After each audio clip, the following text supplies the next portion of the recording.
예레미야애가 3장 55절에서 66절 말씀. 여호와여, 내가 심히 깊은 구덩이에서 주의 이름을 불렀나이다. 주께서 이미 나의 음성을 들으셨사오니 이제 나의 탄식과 부르짖음에 주의 귀를 가리지 마옵소서. 내가 죽게 하랜 날에 주께서 내게 가까이하여 이르시되 두려워하지 말라 하셨나이다. 주여, 주께서 내 심령의 원통함을 풀어주셨고 내 생명을 속량하셨나이다. 여호와여, 나의 억울함을 보셨사오니 나를 위하여 원통함을 풀어주옵소서. 그들이 내게 보복하며 나를 모해함을 주께서 다 보셨나이다. 여호와여, 그들이 나를 비방하며 나를 모해하는 모든 것, 곧 일어나 나를 치는 자들의 입술에서 나오는 것들과 종일 나를 모해하는 것들을 들으셨나이다. 그들이 앉으나 서나 나를 조롱하여 노래하는 것을 주목하여 보옵소서. 여호와여, 주께서 그들의 손이 행한 대로 그들에게 보응하사 그들에게 거만한 마음을 주시고 그들에게 저주를 내리소서. 주께서 진노로 그들을 뒤쫓으사 여호와의 하늘 아래에서 멸하소서. 아멘.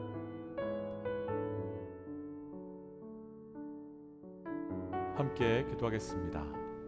하나님, 우리의 삶 가운데 날마다 동행하여 주시고 또 사망의 음침한 골짜기 또 깊은 수렁에서 건져주시는 주의 은혜에 감사합니다. 오늘도 우리의 삶에 동행하심으로 함께하심으로 우리에게 허락하시는 주의 보호하심의 은혜가 함께 고백되게 하여 주옵소서. 이 모든 말씀 예수님 이름으로 기도하였습니다. 아멘. 할렐루야. 우리 삶의 모든 순간 하나님을 의지하게 하시고 그 의지한 하나님을 통해 우리 삶에서 하나님의 도우심을 무한하게 경험케 하여 주시는 우리 하나님의 이름을 높이 찬양합니다. 오늘 우리가 함께 나눌 말씀의 제목은 구덩이에 빠졌을 때의 기적이라고 하는 말씀의 제목으로 우리 삶 가운데 구덩이 같은 아주 깊은 고통의 시간 속에 하나님께서 우리에게 허락하여 주시는 그 놀라운 기적이 무엇인지를 함께 좀 묵상해 보려고 합니다. 우리 삶에는 말도 되지 않는 하나님께서 허락하여 주신 참 많은 기적과 같은 일들이 분명히 있습니다. 그러나 그 기적이라는 것이 때로는 우리가 생각하지도 못한 일들로 나타날 때도 있지만 또 때로는 우리가 생각한 것과 완전히 다른 방법으로 우리에게 나타날 수도 있습니다. 그래서 때로는 누구라도 인정하고 고백할 수밖에 없는 놀라운 기적 같은 일들이 일어날 수 있는데 그와 반대로 어떻게 이것이 기적이라고 할 수 있는가라는 생각이 드는 기적도 있습니다. 오늘 말씀 함께 묵상하면서 우리 삶에 하나님께서 허락하여 주시는 우리의 기대와 다른 또 다른 기적이 무엇인지 함께 묵상하면서 그 하나님의 놀라운 기적을 우리의 구덩이 같은 자리에서 경험하고 고백할 수 있는 은혜가 있기를 주의 이름으로 축복합니다. 구덩이에 빠졌을 때의 기적 첫 번째, 오늘 본문 중에요. 우리 55절과 56절입니다. 55절, 56절입니다. 여호와여, 내가 심히 깊은 구덩이에서 주의 이름을 불렀나이다. 주께서 이미 나의 음성을 들으셨나오니 이제 나의 탄식과 부르짖음에 주의 귀를 가리지 마옵소서. 아멘. 예레미야가 깊은 웅덩이에 빠졌다고 합니다. 여기서 예레미야가 깊은 웅덩이에 빠진 것은 은유적인 표현이 아니라 예레미야 38장에서 나타난 그 실제 사건으로 웅덩이에 갇히는 사건을 말하고 있습니다. 어떻게 생각하면 웅덩이에 좀 빠지고 깊은 수렁에 빠진 것이 뭐가 그렇게 심각한가라는 생각을 하실 수 있겠지만 히브리 문화권에서 웅덩이와 수렁은 간단한 문제가 아닙니다. 우리가 오래전에 묵상했었던 창세기 말씀에서 요셉을 한번 좀 생각해 보고 싶습니다. 요셉이 아버지의 심부름으로 양을 돌보고 있는 형들을 만나러 간 적이 있었지요.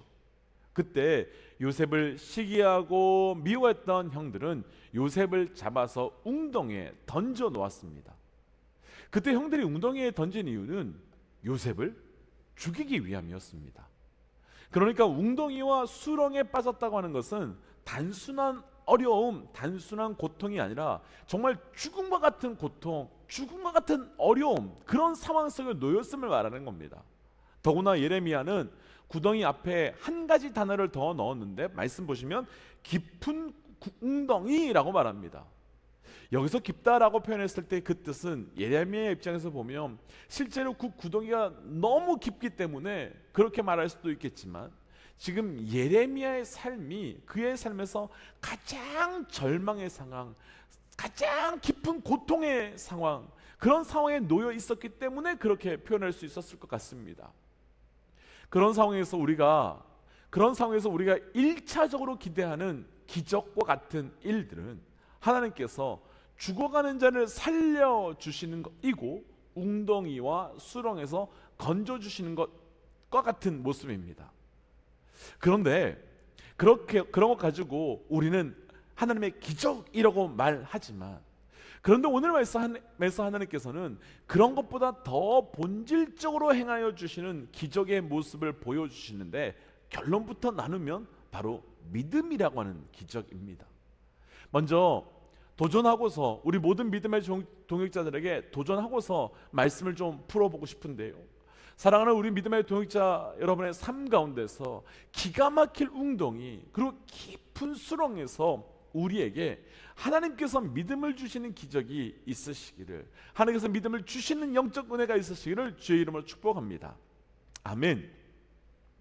어쩌면 아멘은 하시지만 죽을 만큼 힘든 그리고 깊은 구덩이에서 믿음을 주시는 것이 무슨 기적인가 라고 하실 수도 있을 것 같습니다.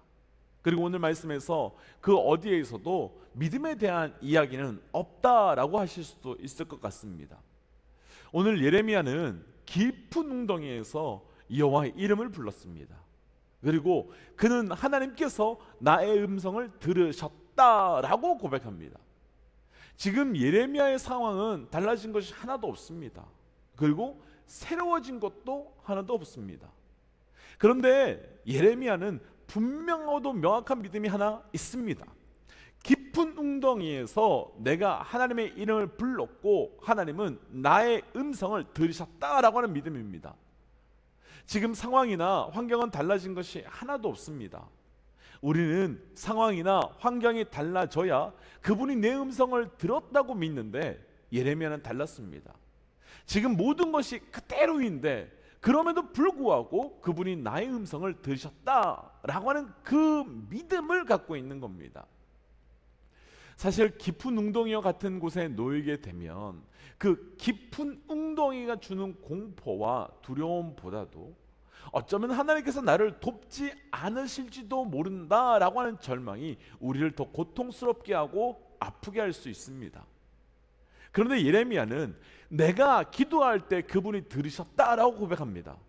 예레미야에게는 하나님은 하나님의 백성을 절대로 포기하지도 거절하지도 않으시고 반드시 건져내신다고 하는 그 믿음, 반드시 이끌어내신다라고 하는 그 믿음이 그에게 있었던 겁니다. 그런데 그런 믿음은 절대로 우리 안에서 만들어질 수 있는 믿음이 아닙니다. 그런 믿음은 절대로 우리 안에서 솟아낼 수 있는, 창조해낼 수 있는 믿음도 아닙니다. 그럼 그런 믿음이 우리 안에 있음은 바로 기적이지 않겠습니까? 그런 믿음으로 우리가 내 삶의 문제 속에서 흔들리지 않고 여호와를 생각하고 여호와를 의지하고 여호와를 기다릴 수 있음은 놀라운 기적이지 않겠습니까? 사실 하나님이 우리를 웅덩이에서 건져주시는 것은 기적 아닙니다. 따져보면 기적은 불가능한 것이 일어나는 것이 기적인데, 우리 하나님은 우리를 웅덩이에서 건져낼 수 있는 힘이 있으시고 또 우리를 사랑하시기에 웅덩이에서 충분히 건져낼 사랑도 있는 분입니다. 그래서 하나님이 우리를 건져내시는 것은 기적이 아니라 당연한 것입니다. 그런데 우리는 그렇지 않지요. 절대로 우리는 죽음과 같은 수렁, 죽음과 같은 구덩이와 웅덩이에서 하나님의 이름을 부르고 하나님께 의지할 만한 사람들이 아닙니다. 그런데 예레미야는 하나님의 이름을 부르고 있고, 또 지금 우리 믿음의 동역자들도 삶 가운데서 정말 죽을 만큼 믿는데 달라진 것 아무것도 없는데 그분이 들으셨다는 믿음 때문에 기다리고 있는 분들도 있지 않습니까? 어떻게 그것이 가능하겠습니까? 어떻게 그런 일들이 있을 수 있겠습니까? 하나님께서 우리에게 믿음을 주시지 않았다면 절대로 기다릴 수 없고 견딜 수 없었을 것입니다. 다시 한번 우리 믿음의 동역자들에게 도전하기는 우리 모두에게 기적과 같이 감당하고 기적과 같이 인내할 수 있는 그 믿음이 우리 모두에게 부어지는 은혜가 있으시기를 주의 이름으로 축복하며 도전합니다. 구덩이에 빠졌을 때의 기적 두 번째, 우리 61절과 62절입니다. 61절, 62절입니다. 여호와여, 그들이 나를 비방하며 나를 모해하는 모든 것, 곧 일어나 나를 치는 자들의 입술에서 나오는 것들과 종일 나를 모해하는 것들을 들으셨나이다. 아멘. 지금 예레미야는 하나님의 말씀을 전하다가 비방을 당하게 되었고 구덩이에 아주 갇히게 되었습니다.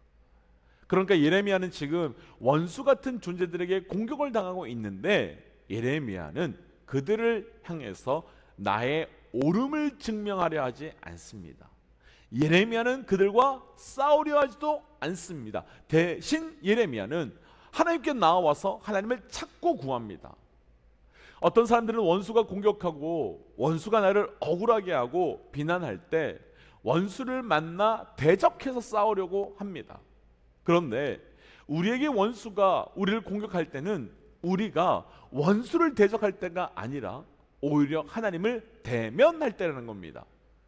그러니까 사단이 사람과 상황을 통해서 우리를 공격할 때는 공격하는 사람과 공격하는 상황에 대적해서 승리하는 것이 아니라 그때는 하나님을 대면함으로 승리하는 겁니다. 오늘 말씀에서 예레미야는 원수에게 자기의 억울함을 그리고 자기의 무지함을 이야기하지 않습니다. 나 죄가 없고 나 아무 잘못 없으니까 나 괴롭히는 것 그만해야 해 라고 말하지 않습니다. 대신 예레미야는 오늘 내내 하나님께 내가 어떤 삶을 살았는지 하나님이 다 아시지 않았느냐라고 하며 하나님께 우리의 또 나의 억울함을 이야기합니다. 이렇게 해야 되는, 이렇게 반응해야 되는 아주 중요한 이유가 있습니다.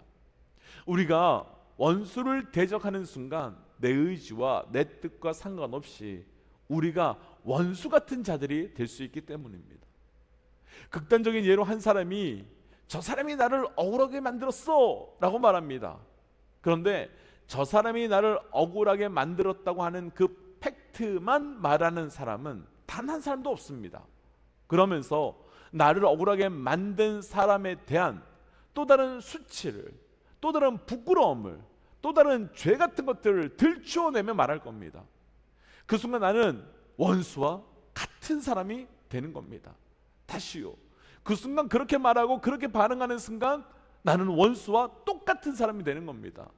그러니까 하나님을 대면하는 것이 아니라 원수를 대적하는 순간 그 원수와 같은 모양으로 살아갈 수밖에 없게 되는 겁니다. 그래서 원수를 대적하는 것이 아니라 하나님을 대면하기를 선택하여야 하고, 그 선택 때 우리는 하나님의 은혜가 우리에게 경험되는 겁니다.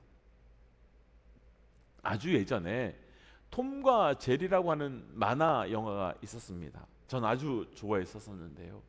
아마도 우리 믿음의 동역자들 가운데서도 그 만화 영화를 보신 분들이 많으리라 생각됩니다.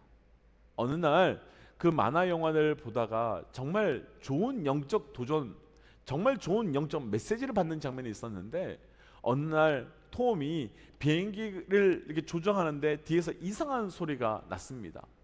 그래서 이렇게 뒤를 이렇게 쳐다봤더니 톰이 비행기를 추락시키려고, 톰의 비행기를 제리가 추락시키려고 전선을 갉아먹고 있었습니다.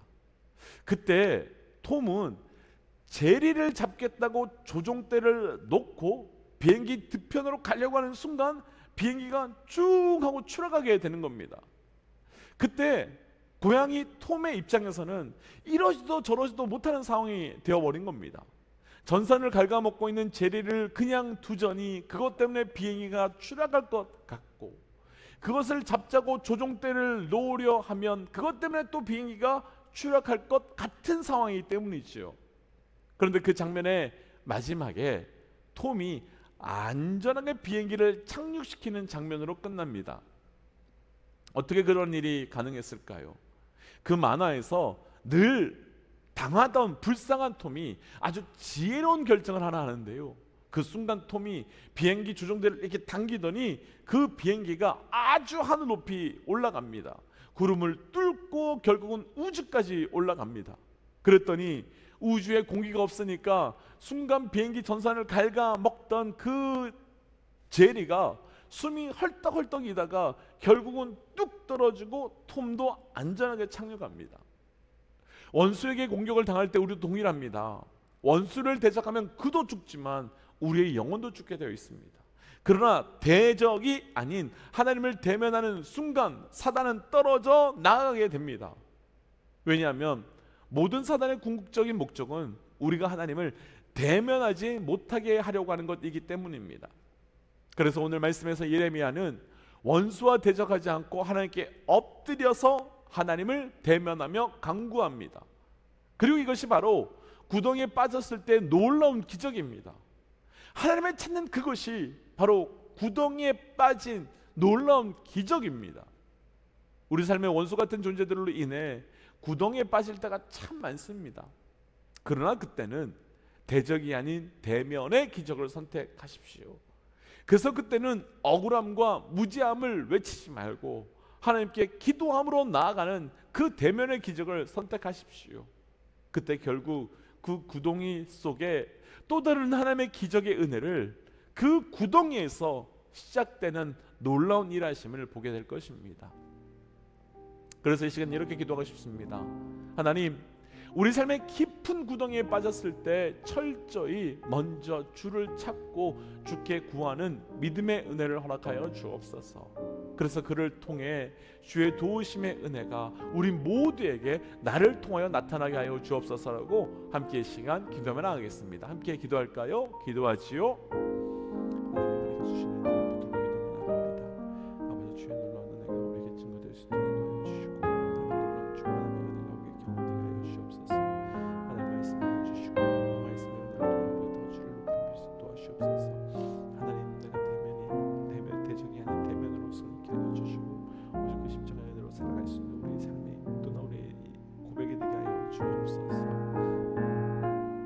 하나님, 오늘 주신 말씀을 붙들고 기도합니다. 하나님, 구덩이 같은 상황에 놓였을 때 절대 하나님을 믿을 수 없는 내가 하나님을 믿고 있는 것이 기적입니다. 하나님, 여전히 믿음이 있는 그 기적 앞에 하나님, 우리가 믿음을 부인하는 것이 아니라 나에게 믿음 주신 그 하나님의 믿음 붙들고 살아갈 수 있도록 인도하여 주시옵고, 하나님, 그래서 우리 삶 가운데서 그 하나님께서 함께 하시며 공급하시며 동행하시며 모든 사람이 기적이라 인정할 수밖에 없는 그 기적을 뛰어넘어 결코 기적이라고 말할 수 없는 그 일 가운데 있는 하나님의 선하심을 보게 하여 주옵소서. 이 모든 말씀 예수님 이름으로 기도하였습니다. 아멘. 사랑하는 믿음의 여러분, 우리 삶 가운데 이미 놀라운 기적이 시작되었습니다. 하나님께서 주시는 그 십자가의 기적 붙들고 오늘도 담대히 승리하시기를 주의 이름으로 축복하며 도전합니다. 우리 함께 시간 선포하고 또 삶의 자리로 또 기도의 자리로 돌아가지요. 함께 선포하겠습니다. 하나님은 살아계십니다. 아멘. 승리하십시오. 함께 기도하지요. 기도하겠습니다.